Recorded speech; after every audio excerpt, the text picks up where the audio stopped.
featuring Pinpoint Doppler, Eastern and Southern Kentucky's most dependable forecast.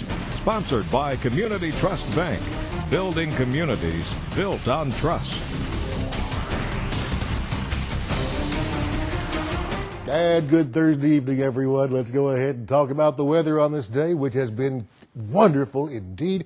We got some rain. Some of you did last night, but even though we need some more, we'll take it at face value and go from there. Meantime, let's go now to Pinpoint Doppler radar. Here it comes. You see for yourself around eastern, southeastern, and also into southern Kentucky. Nowhere to be found is any rain whatsoever, and that includes our neighboring states. But let's go to the temperature map now and see how things in terms of temperatures are after we look at this map. You see the clouds that brought the rain. Also brought some hail over into portions of Morgan County about 3 miles south of Candle City. And those thunderstorms did reach portions of Morgan, also into McGoffin and into Floyd and Knott counties. All that, as you can see now, pushing way past us as the low and cold front continues to work towards the east coast. Clearing happened during the afternoon, and as a result, we saw temperatures for highs into the 60s, and at news time it looks like this. Cool spots 55 at Wise, Virginia. Meanwhile, at 62 over at London. Jackson, 60 at the Julian Carroll Airport. Middlesboro shows 64. Ditto for Monticello and Somerset. If you're going to Louisville, 68 is the temperature at this moment. Moving on down the road, you can see for yourself why we have the temperatures so mild for this time of year. Frontal boundary moved out of the way, and that brought for some temperatures that were less warm than we've seen earlier this week. And while that's all pushed up towards the east, it's still pretty comfortable at news time tonight. Over here in Owensboro, 54, Bowling Green, 50, Knoxville shows 51, Huntington 55, the double nickel there. As for tonight, our concern looks like this. We will see, as we move on down, those temperatures cool on down to about the 40s, and maybe a chance for some frost around the Virginia, West Virginia, Kentucky border, but it warms up nicely to the 60s for highs tomorrow as we get that mix of sun and clouds. That's just ahead of a warm front that's beginning to, rather cold front that's beginning to move in, and you'll see it here in just a moment. This is the boundary and the low, and lows, plural, that brought the rain to us last night. That's all scooting out towards New England and also over towards the middle Atlantic states. Here comes this weak cold front, which will just drop temperatures down a couple of notches, and that's about all.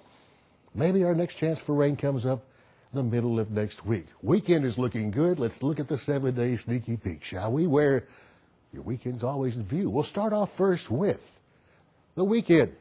66 for the high tomorrow, sunshine and clouds. Saturday looks good for the ball game at UK. If you're going, stay cool and dress warm because we're talking about 40s for overnight lows. High on Saturday, 64, 72 on Sunday. And now we'll stretch things out a few more to the extended 7-day sneaky peek. And you see for yourself, next chance for rain is coming up the middle of next week. We go to the 70s for highs and cool down to the 60s for high temperatures, Steve, and lows pretty much into the 40s the next few nights. But one word says it all, grand. Looking good, Jeff, yeah. And it's great to have you back with us. I think we figured it's been 17 years since 17 years since I was last here at YMT. Yeah, it's and good. This place has grown, and a lot of good people over the years have come through this place. Absolutely. Well, we have some video of you from way back in the day we want to show you, and you can look right here. Much younger, much slimmer. Well, now explain this right here. That's the Honey Festival from 1986. 80-something, yes. This is where we use maps from CBS on the news feed, and there's the late, great Tony Turner. Yeah, you had a lot of laughs over the years. We had a lot of fun. And that was the mountain calendar. Yeah, Yeah, we drew that by hand back in those days. And that's still, there's a little Halloween surprise there. The Invisible Man.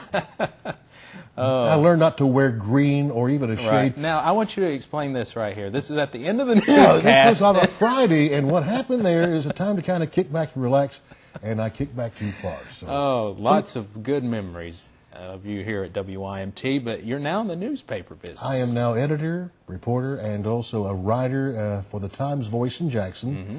And the paper has won a dozen KPA awards under my watch, then some more. And I've got 7 grandkids. Oh, wow. Well, I'm sure they keep you busy. And they're all living in Virginia. I'd love to see them soon. Yeah, well, Jeff, we appreciate you coming back and being with us and giving us that 7-day sneaky peek. Thank you very much. All right. It's been a pleasure. Now let's take a look at the mountain calendar. We still do it. Big Creek Reunion, students from Whitaker, Eversole, and Avalon grade schools. It will be October 16th at 11 a.m. at the Big Creek Elementary School.